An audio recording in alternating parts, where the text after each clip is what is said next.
a couple of takedowns there on the side of Buds, but again, with the dominant team that he has. But he's made a lot of subtle plays that maybe statistically aren't going to be popping up here and there. For instance, some of his cleanses. And more importantly, I think his ice blocks have been probably more on point than almost any other support in North America. And it's that kind of stuff that really seems to stand out. He, for sure, for me, is the top 3 of the supports in North America.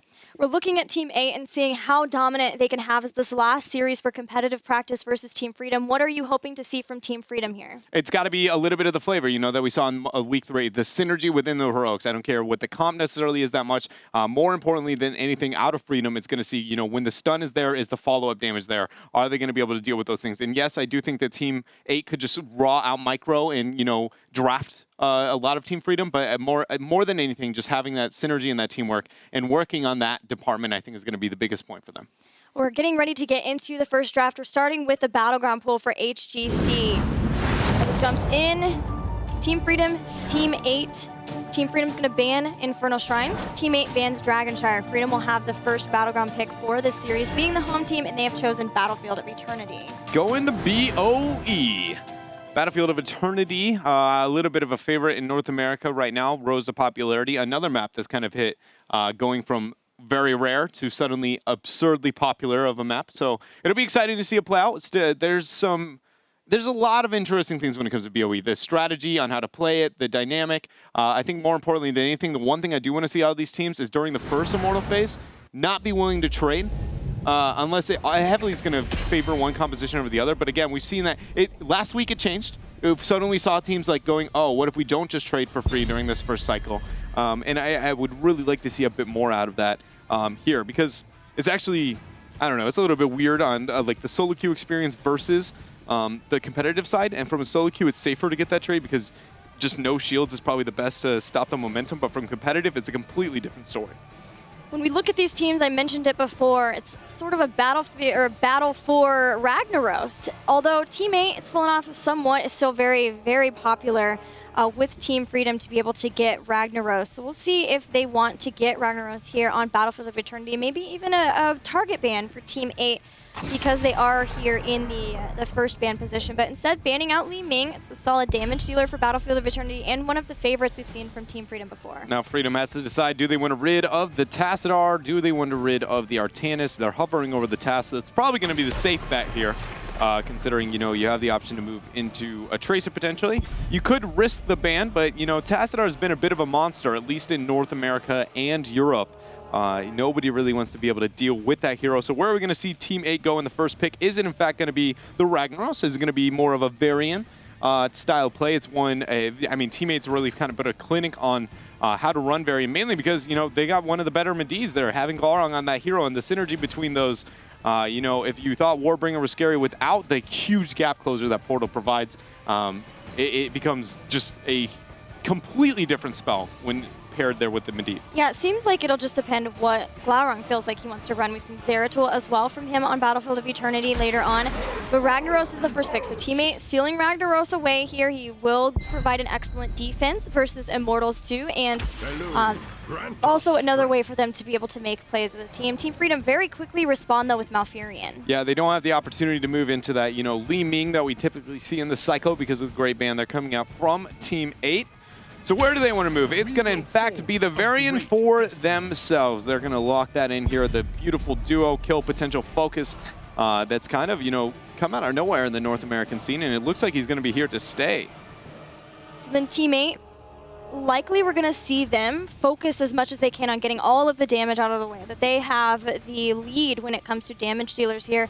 But Team Freedom, with all of that lockdown, Team 8 may be looking into more of a Medivh, something to try to get through all of that lockdown initially? Yeah, it is interesting to see what we'll see out of Team 8, because they also could just look maybe for a ban, or maybe they aren't even going to be fearful kind of it. They don't have to move in that direction. I question if the Vala is going to come out. It's not going to. In fact, it's going to be the Tychus and Zeratul, just because Vala has been insanely different in priority depending on the teams when it comes to BOE. At first it was like, okay, you get the Li Ming, we're gonna get the Vala. Then it was like, okay, never mind, Li Ming's really scary, we're gonna first pick that, and then who cares really about Vala? Then she had a moment where she was like, nah, Vala's equal prio, and it seems like she's dropped again here, looking at that cycle coming out from Team 8. Well, Vala's just never really had that great of a win rate, honestly, on Battlefield of Eternity. She's she is nothing comparative to some of the other heroes when it comes to the race. I view her as, she's kind of like, oh my goodness, we don't have anything else. We're just going to pick Q Vala.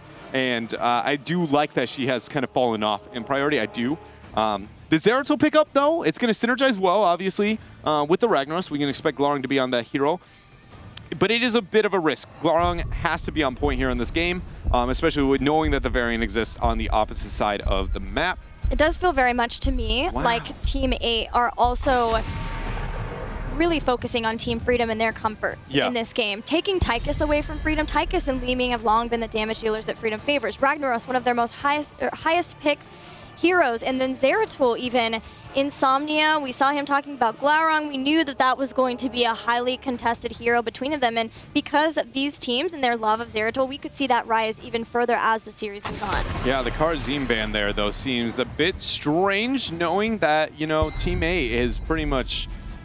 Justing has had one of the best performances probably on Diablo across the board. So we'll see if they move in that direction now that we do have the Zeratul. Again, the Zeratul Diablo, we've seen moments where teams were not okay with it. Other times they've let it through. In fact, Team Freedom's going to be the one doing that here. Maybe afraid of the 7-sided strike and what Karazim can provide when it comes to the race in those Iron Fists. Where's Freedom going to move here into this draft now? They still have the option of the Vala. Again, I would much rather a Falstad, something of the like, to come out here from them. I mean, Greymane's a hero when it comes to the map that could, kind of coming out of nowhere. I actually don't mind the idea of moving into a Tyrael comp. Greymane Tyrael. Greymane Tyrael. It's a very aggressive, kind of replaces a little bit of the Medivh. In that sense, a Medivh would be another solid pick. I just don't know if Freedom really kind of have that tool in their arsenal. Yeah, we have not seen them run anything like that before, not even a second Tyrael, anything like that, but it does not mean that they can't follow Artanis instead, so sticking to more comforts for them, especially when it comes to Artanis. Yeah, very much a comfort rotation there for Freedom. Teammate now look to pick up the Warrior. What is it going to be? Again, I think it is going to be the Diablo lockdown here. If it's not going to be Diablo, because he has seemed to drop pretty drastically in priority once we played on a newer patch, who in fact would it be? We have Johanna. Johanna would be actually pretty good into the double autos that exist on the opposite side. Yeah. But I think more than anything, I would like a Murden over even, I think, Johanna. Just anything to get the setup. We'll find out, though. It's going to be the last pick as Rhaegar's been locked in here. Teammate trying to figure it out for themselves. I think it would be Apocalypse after Void Prison still. It's up. It's here. I mean, that's what I said. But again, it is one of those priorities that has obviously not agreed on across the board in North America, where we often see those, a region just says, we think this is too good, this is not. Ooh, I have made so many jokes about how Arthas doesn't exist in North America, and Team 8 is going to be the one who finally proves me wrong. Is this the Syndragosa dream? It is. It could be. It could. No. It could be both ways. Like win harder if they're already ahead. Yeah. So it's a situational, but with the Zeratul specifically, Syndragosa actually is a little bit more realistic, just based on the fact that Arthas doesn't just have to die, but it also complements both heroics, based on the fact that you buy time to be able to pop your ghouls, stack those up to be able to get the HP. But I love Arthas on this map. I like the choice here from them. They are struggling a bit on the race, though, on the side of Team 8. Not too much great immortal damage, whereas looking at the opposite side here, Team Freedom, I think their last pick should just be committed to kill potential. They've got, a great Artanis 1-4 split. They've got the Varian Malfurion Vala for the kill potential, even though Vala obviously maybe not the best follow-up. So something that can follow up to Varian Malf, what is that going to be? Jaina, not necessarily our best map to move into, not a terrible. Falstad is okay. They're going to go with Valeera. Oh, man. I just said this back in our break. If that's going to be, I think it's going to be the Insomnia onto the Valeera. Yes. We were talking about this. Because Dansky plays Artanis too. Insomnia does, but generally it's Dansky who plays a lot of the Artanis plays. And when what you and I were talking about is just, I know Insomnia specifically in solo queue has been just pretty much almost no-lifing him. For some reason, somehow I get matched into him more than any other player in all of HGC. And so I've experienced time after time into his Valeera. It's very, very good. It's very scary. That being said, again, it's going to be that solo queue perspective. So is it going to be effective? It is a good follow-up, but again, it struggles in the race, but Teammates' race isn't that good. So if they are very, very effective within their kills, this could be a very terrifying 1-4 split on the side of Team Freedom.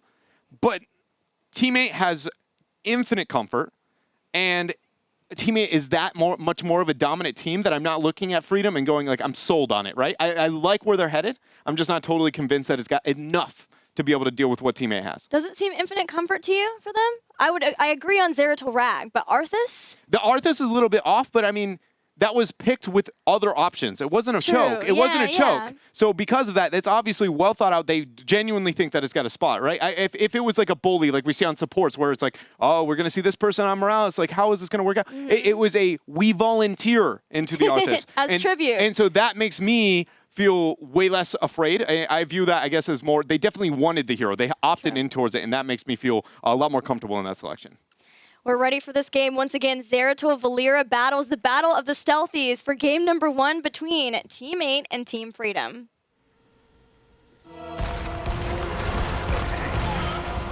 In the blue here is going to be the underdogs Freedom. Collusion onto the Malfurion. Zugrug is going to be playing the Varian. Insomnia there onto the Valeera. Terrifying hero. Dansky is always on that Artanis, you know, and Nasmus rounding it out onto the Vala. See if Insomnia and the rest of Freedom can continue Valeera's 100% win rate, or if these guys can stop it. Teammate Buds will be playing Rhaegar. Justine is on Arthas. Yoda will be playing Tychus. Of course, Flowerung playing his Zeratul. And finally, Prismaticism playing Ragnaros. It's a really... Oh, man, this is going to be a close one. I really think that Freedom needs to focus on their 1-4 split. We also see a different build going with the Vigor there at level 1 for Valeera. I'm expecting that's either going to be a double Q then, rather than having the, excuse me, that's confusing because she has 2 Qs. So going into the out Sinister of stealth, Strike. Sinister Strike, The here dash. we go. Going into the dash with the Sinister Strike at 4 and 7. Or it's going to be, it could be this traditional ambush and going, but I don't think it's going to be the case. You also have the option to move into Blade Fury with this type of build. We'll see. Either way, it's probably going to be at least a little different, knowing that we have the Vigor there at 1.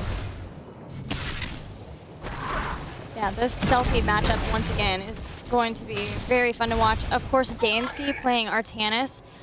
We made a compilation of his swaps the one time when he was hitting him every single time, so that's a terrifying perspective to be in for Prismaticism and the rest of Team 8. I got very scared for Prismat as I saw Insomnia running around to the vent, but Zeratul's staying here, so for now, Zeratul is protecting Ragnaros as long as Valeera stays out of the shadows. Yeah, we'll see how this works out. In the shadows. In the shadows. You know, we're lucky that Diablo's not here because things just get real weird. You know, striking from the shadows.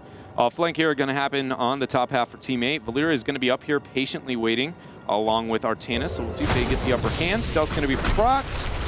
But it looks like they're just going to look for the clear. Team's being very patient in the early aspects of this game. Team 8 has a 100% win rate on Ragnaros and on Zeratul.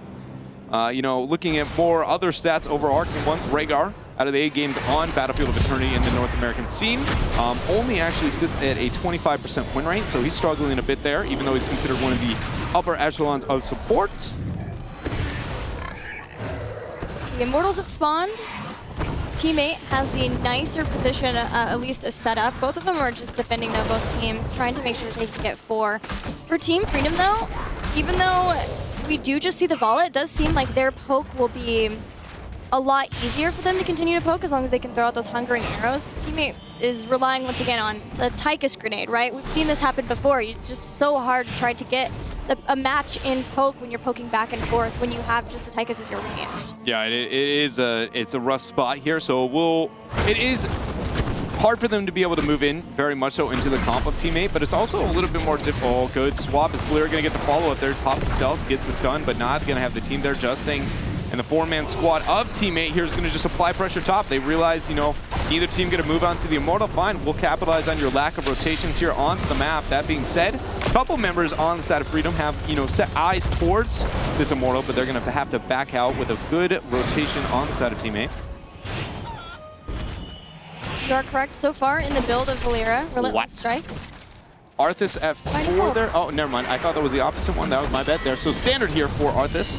Got really confused and scared for a moment there, but going into the Biting Cold, increasing Frozen Tempest. It's only going to make things, you know, it suddenly transitions Arthas into one of the deadliest warriors that exists into the game. Yeah, I'll be interested to see how far he pushes that. Things like Remorseless Winter, Frigid Winds too at 13 to reduce auto attack speed. if he's going to go that route or if he builds a tankier, different way, maybe into Death Coil. It's not often that we see a solo warrior Arthas. Really, just an Arthas in general, but solo warrior at that. Yeah, and we do, this is going to be fun. I am excited for the Arthas specifically, mainly just because, you know, I think I've said that joke about 3 times at this point, and we finally get it. We are going to get ourselves an Arthas here. Teammate, though, moving in to the Immortal, only for a moment there, waiting. We do have the Warp Bringer online. Also, going with the Valeera, we do see a 4 moving into the queue, so, you know, I'm expecting that to continue here. The 7 is a variable with this type of build. It's either going to be a Q or into the Blade Fury. I think I like the idea of Blade Fury a little bit more, just because it's going to be pretty easy to get value out of, I think, into this match with so many melees. Yeah, being able to stack up Fatal Finesse. Yeah. It's going to be... Oh, man, that was a interesting moment there. Good engagement. The follow-up, is that the kill, though? Swap happens. In fact, it is. Arthas is going to be deleted, but Valeera gets hit by the stun. Not going to have the heals available. 1-for-1 trade. Halftime phase almost kicked in, but Freedom's got to back out. We'll have Valeera back up pretty soon. And Team 8 are, it seems they are understanding that they're probably not going to be able to win this setup as it is now. Swap, his mana system goes in. But the minions are there, so minions really... are there, he's all right. So instead, they're just applying as much pressure as they can. Once the swap phase happens, they will move back and reduce the shielding as much as they can. But until then, they're just going to try to get ahead by continually soaking the lanes, playing patiently, getting kills where they can. Valeera 7. It's not. We aren't going to see the adjustments. Yeah, I wondered if it was still going to be ambush build. Yeah, Assassinate, so Death from Above probably at 13 too. It's so strange. I do think this and Dragonshire are probably one of the better maps for that build, but I very much thought that we would see you know, that different build coming out from him with the start of it, but in fact, it's not going to be the case. Team's looking to trade. Freedom here is going to quickly be able to take this, though. Well, think how scary that makes anybody who's trying to do a multitude of things, right? 1-4, like sitting up and trying to soak in the lane, especially up to 10. Or later on, if somebody is on the Immortal, like taking their time trying to defend while everyone else is attacking, she can just full-on assassinate them. Yeah, like I said, this and Dragonshire are 2 of the maps where you're most likely to see that isolated target and gain value out of it. So I definitely can understand it a bit more here onto this map. That's going to be the Molten Core, though. A lot of resources committed to top on the side of Freedom. At best, going to be a front wall coming out from them. Oh, Insomnia's headed down. Can they get the kill? They got to get the Swap reveal. already went out. Nobody has a reveal outside of the swap or the dash. And that is so nice, too, for teammates that they were able to draw down that extra resource from Valeera. So a little bit less. Probably wouldn't have been able to jump in. It was a scary place for her to try to move in underneath the fort anyway, regardless. So trying to get that kill, but Team 8 sustaining through this pressure and losing the first Immortal. All right, so this is... Valeera is actually... No, okay. So they're going to be able to take that camp. The pressure on top should be negated. Freedom won't be losing anything at this point in time. So we have had a relatively patient game for the most part. I do feel like once we see those 10s, it's going to change drastically, though. Teams, you know, they seem to be a little bit more comfortable once they end up picking their heroics, especially Freedom, you know, varying the kill potential. You're going to have Glowing there, as always, onto the Zeratul. The Void plays are going to be real. Do you think that Arthas getting Army of the Dead is even going to be able to sustain through if Warbringer comes in with the Valeera and everything? A Void is enough. That's the beauty of Arthas Zeratul together, is that it is the single greatest tool. Oh, great stun combo. That's going to be one dead Ragnaros. But it's the single greatest tool to buy that time for Arthas. Because even if you only isolate 2 targets, you can pop ghouls directly after, and then you just pop as many as you can, and by that point, you almost always are going to have enough. So yeah, I think that's going to be the case, but that's also a counter argument as to why maybe, you know, Sindragosa would be more value, but it is going to be the Army of the Undead here. Ghouls is the choice on Team 8. On the other side, Rain of Vengeance for Vala. No, we haven't seen any Cloak of Shadows yet, right? It's always been Smoke Bomb. Yeah, it's an interesting choice. I think Smoke Bomb is the obvious general standard. It makes the most sense. The damage output going to be the highest. It's more when, you know, into the variant, maybe you would consider that anywhere where you know there's going to be a lot of single target CC onto you, or a severe dot, knowing that you can get that cleanse of the damage over time there. Zeratul's looking to kind of baby the Shaman camp, but the rest of Freedom's not feeling comfortable with that. And team's going to play defensive posture. Both teams want to play defensive. That's what's going to make this game rather drawn out. And both want to make sure that they get the clear before even committing to the Immortals at all. But the faster clear initially is for Freedom. They're going to move in. Swap comes out. cleanse from Buds to keep Justing safe. Teammate nearly cleared out. They have cleared out the Shaman in the bottom, so they can start to rotate in. This is interesting. You know, I'd like to talk to teammate if they manage to win the series about the Arthas pick here, because it's not into the stereotypical picks that we see the Arthas. But talking about that, the taunt goes out, the Sept. Oh my goodness! Sulfurous smash on Malfurion. Got him, man. 1-for-1 trade. I was just going to take a minute to compliment the taunt there, but the counter response on the side of teammate is just calculated enough to go even. Yeah, both teams playing out of their minds in this first game. Really well played. Even Team Freedom showing the coordination along with Valeria, that it's been well practiced with them. Team 8, we've seen really good synergy from them. Obviously, it's something that as a new team, they've still been working on, but improving all the time. And it was really important there for Prismaticism to be able to make it a 1-for-1 in the trades. Yeah, and there we go. With teams now having their members spawn. Only, keep in mind, we only saw, what was it? Sulfurous Smash was the only heroic used on the side of teammates, so that's going to be down only 10 more seconds. Everybody else, they're about to have theirs up, minus Twilight Dream. That's going to be down and offline here for a small period of time, but look at this. We are going to experience a lot of this game.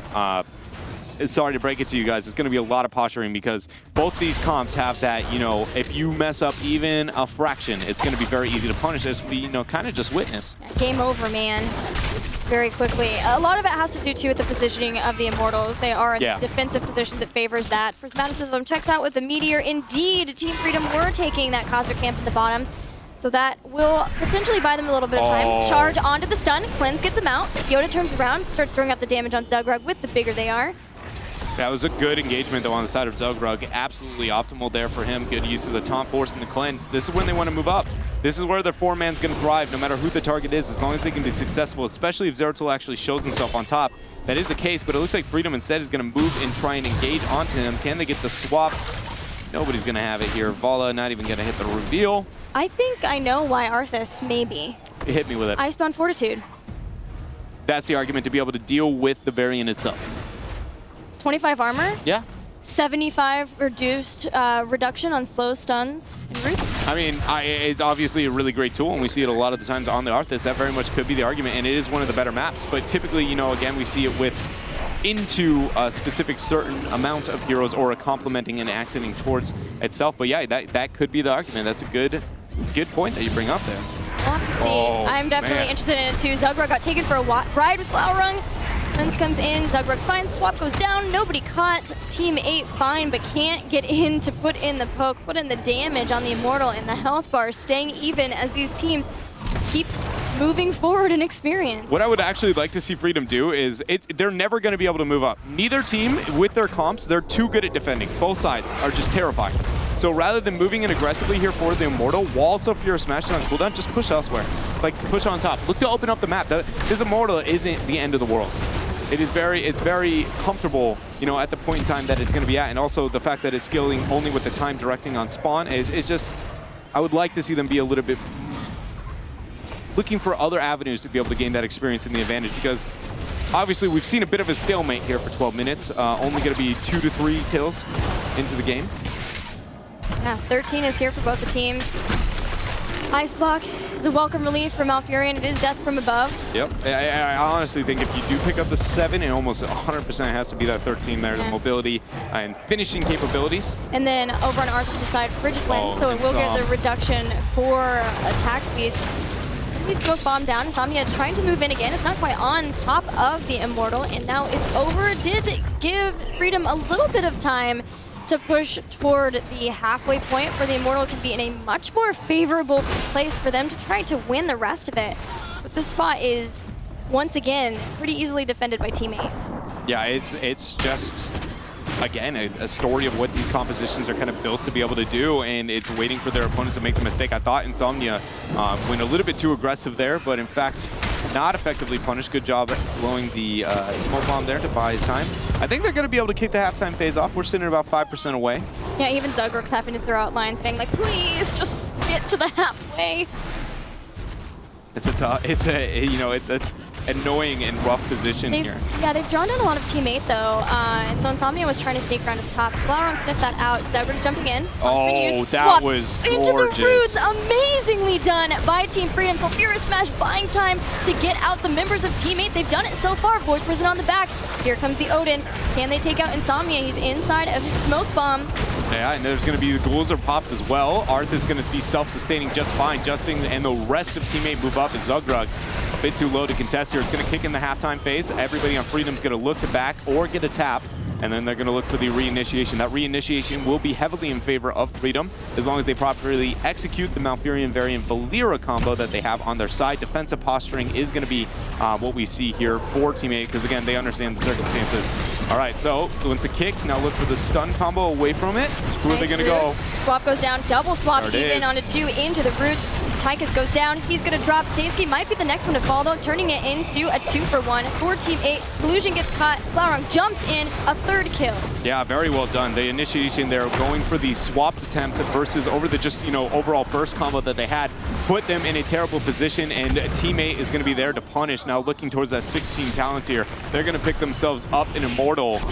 And, oh, do they have it? He's going to dodge here. Arthas with the Howling Blast, dodged up, stealth's been initiated. E or W is the only thing to reveal. Prismat hits it. Good dodge out of Insomnia. And in fact here, we are looking at a 50% roughly, shielding and a full level lead, 16 talents here. Teammate, they've got about anything and everything going for them. And we saw the Arthas conversation with the Zeratul, once you drop Void, it's just like, how do you kill him? Because he loses half his HP, he goes all the way back, and then he's got usually 2 to 3 ghouls left. So he's legitimately going like, who wants to battle? I'm ready, because I've got everything I need. I was very scared for teammate in the second phase after they'd already used Void Prison, but again, they make it through the swap, which is oh so important. Team Freedom have shown why their Artanis swaps are something to be feared, because it's always going to be into a root. But if Team 8 has all the tools they need, even if they don't, if they use Void just to make sure they can get through that, then they can be able to turn the fight, and that has netted them a healthy Immortal. Molten Core even being used just to put a little bit extra damage onto the keep structures here in bottom, especially with teammate having this advantage with 16 talents. Oda's going down too. They want this keep, and they're not going to back away here. They know they have the 16 talents here, that they don't want to take the fight. And without Artanis there, it's not even like they're down a man. So this is going to be a keep converted there. Freedom was in a tough spot. They had to choose. Oh, man, he's going to actually win this 1v1 for a moment. Yeah, forces the Void. He can still win this trade. Glaurung's got to back out. That's a cooldown they don't want. There's going to be the flank for the rest of the squad. Just take the 1v1. If Glaurung opens, it's a misplay because he can turn. Oh, he didn't get the W. Okay, so he opened with Q over W. If he opens with W and then he Qs, he actually has the ability to out-trade that. That's like a really minor thing in the end. Tough area to be in for all of Freedom here in this game, is they are just without 16 talents here, and mainly that bottom keep. Our teammate did a beautiful job of just making sure that any choice they made was going to be a terrible one, because even if they committed to that keep, it was really likely they got it down, but by definitely not being there, it's pretty much going to be free, and they've opened up the map significantly. And this is something I think teammate does better than almost every team in North America, is they actually fight off the perfect amount of every situation. They get their advantage, and they do a very good job of making sure they completely capitalize, and it's almost only around the objectives, but still, it's beautiful, and probably superior than over every other team in NA. Even tempo, I would say. Yeah, who were they playing against? That Infernal Shrines game? That was versus Team Naventic. That was, I felt the first time that I was really like, holy Team 8 right now. It was so good. Yes, they've had other great plays, but just like a lot of our other teams, they have really shown a lot of improvement. Big cleanse, Ancestral Healing for Justing. Yeah, did not burn Army. Yeah, but it did force the Sulfurous Smash. Granted, it's a 60-second cooldown. It's better than a Void or anything like. I really wish Dansky would just wait half a second on his swap. If he did, he would swap them a little bit farther. For instance, at the original point, good swap there. As I say, timing was good. It makes a big play. Will Glaurung get the pick on Insomnia? That's a 4-man Void. Is there any follow-up there? Oh, man, Varian's tough spot. He's going down. It was a good taunt, so to buy time from Tychus, but still Varian goes down. So it's a 2-for-1. There's no Rhaegar here to be able to give defense and healing for Team 8. Bala goes down. Oh my gosh, this is going to be collusion going down as well. Glaurung is now in hot pursuit. His blink's up in a second, and his W's up. If he blinks W and hits, it's kill. He's got Void, or not. Nice use of Vanish. Oh, in the There end, he goes. it goes down there. It's a sad day. Good engagement there. Varung, you know, hiding in the shadows there, getting the flank. Perfect initiation with the Arthas. But as I was saying, just Dansky moving into the Arcanes, they are going to look on the swap, and they're going to bank on the swap, maximize the distance. It's only a half second later. If he throws out the E, suddenly it's not those, oh, I swapped them, and they're on the opposite side of me. It's, oh, I swapped them. Yes, I may die, but it's no rebuttal. It's going to be a one-for-one trade, and he's not able to really do that yet, here at least in this match. And trading out and taking out Rhaegar is always going to be favorable to be able to take down the support for Team 8, but Yeah. even in losing Rhaegar, the sheer self-sustain of Team 8's Arthas, having Justin be able to keep himself alive there. Tychus was in Odin form, even though he was taunted. It took some time at least away from him being able to go into Odin form to follow up the Void Prisons, but that does give him armor too, so they had self-sustain even though they had lost their Rhaegar. Valeera and Zeratul kind of just doing their thing, soaking with 20 advantage, man. You know, Freedom is just waiting at this point in time. They are playing this defensive match, and their best fight is into an Immortal defensive. That was the perfect time swap on coming out from Dansky. But this is their best fight they're going to get, is on top of the Immortal with the 20, but they're just waiting for the catapult pressure on the side of Team 8. So Odin's used, even this is better than the next fight they're going to get. So let's see if they make it happen. Another good swap attempt. Varian got the taunt there onto Galar. Keep in mind, we got catapults pressuring on bottom, but it's only 19 minutes, so it should do. It's only at the 25 to 30% range, and when it comes to damage on core potential, it has no opportunity to move to lethal yet. Team Freedom don't want to fight, but they know if they can get the right swap at least, then they could kill that person with the roots down. Dansky keeps going out, and somehow Team 8 dodges them every time. The continued aggression onto the Immortal will net the Immortal phase for Team 8, but they have to stay alive here if they want to push along with it. Zugbrug is low. Rain of Vengeance goes down 2. Prismaticist moving in, takes down 2, and Twilight Dream is not going to save Malfurion's life. Yeah, Nazmus is going to rely victim here as well. The Immortal full HP. Insomnia is running for his life. Pretty sure that we're going to, depending on how long they buy time, actually, they could look for the game here, but that made it a lot more difficult now, knowing that those cool... Or is he really going to? Oh my goodness. Long was just out, just barely out of range in Fog of War to be able to see him there in that break. And now, yeah, we do see Team 8 move towards the core. Because even if they don't win the game this second, let's say everybody was alive, it's a perfect play when the shielding is above 50% because it's going to get a free keep elsewhere, and it forces your opponents to split. And when you do that, you just initiate. It's you know, it's a perfect dance. Team 8, clean game. 15 kills here, over 6 on the side of Freedoms. Very well done by Team 8 was the battleground choice of Team Freedom.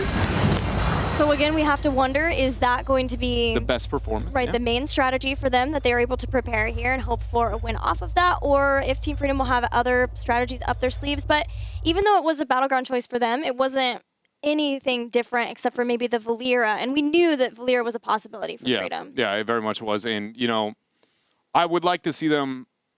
I'm ready for Freedom to stop drafting what they draft.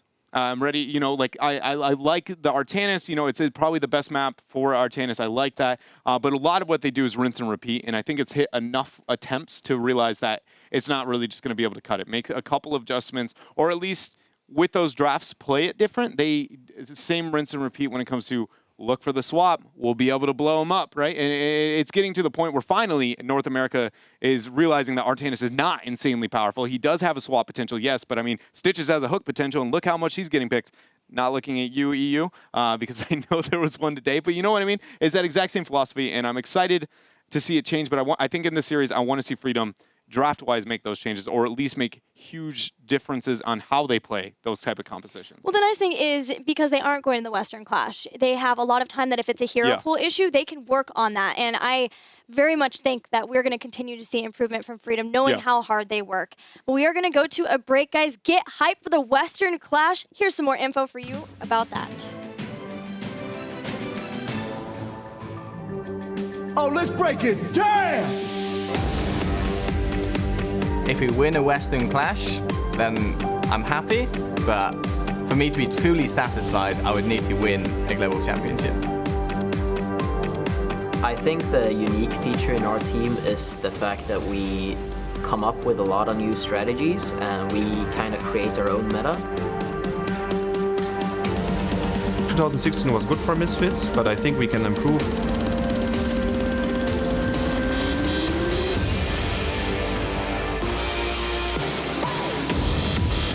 the best, honestly. I love Gale Force Esports. I love my teammates. I'm really happy with where we're at. I think what separates us from other teams is we're making an active judgment to make a more positive team atmosphere. We want to prove ourselves against other regions, not only in North America.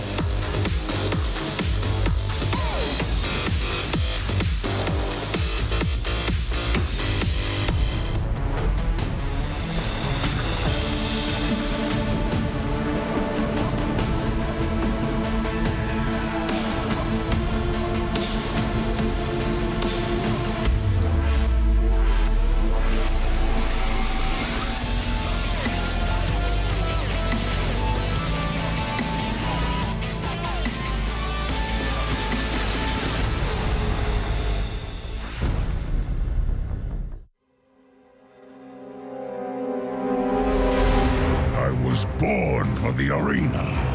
On my squad, we trust the spirits for guidance. No one gets left behind. Not even a pink skin. And when our backs are to the wall, I call on the elements to even the odds. The name's Rhaegar. Heroes of the Storm.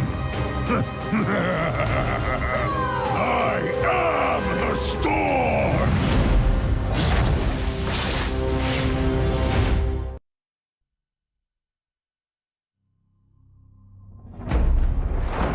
The most important thing I've learned in all my journeys is balance.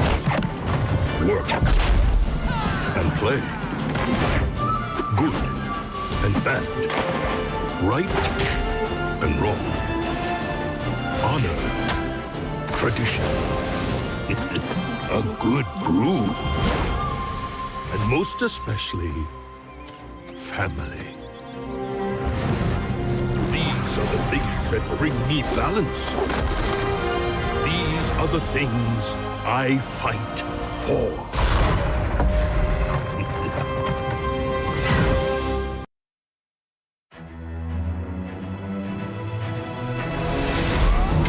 Bronzebeards are known across the whole of Azeroth. My eldest brother Magni was king of Ironforge, wise and fair a ruler as ever been.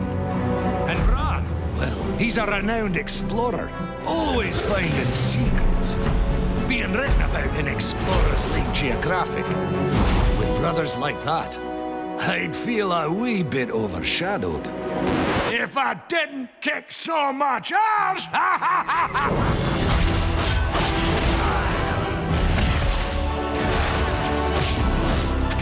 All right, lads, line up! It's hammer time!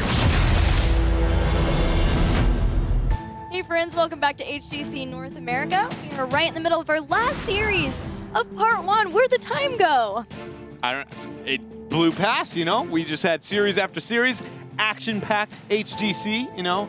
I think so far it's been an awesome kickoff, and, you know, it's nice to be able to conclude part 1, but it by no means is the end of all the coverage that we're going to have this year, because this is just all year round, boys. Let's go. It's exciting. Even next weekend, too, there's still going to be HGC Korea, and oh my goodness, do we have an awesome series, because L5 is going to play MVP Black. I think the top 2 teams right now both in undefeated, Korea. even, within the Korean region. That's going to be a hype match. Yeah. So yeah, look forward to that one. Yeah, it is going to be exciting. And, you know, L5 sticking with the, you know, the traditional roster that they've had for so long, sticking together as a group. But then MVP Black finally, for the first time in a very long time, making adjustments. You know, is it going to be the new era? Over a year, I think. Yeah, it's going to be. Is it going to be, you know, is this the reincarnation? Like, we see the legendary team that wins 3 tournaments in a row, undefeated in a world championship once more. It's so exciting. I got nerd chills just thinking about yeah. it.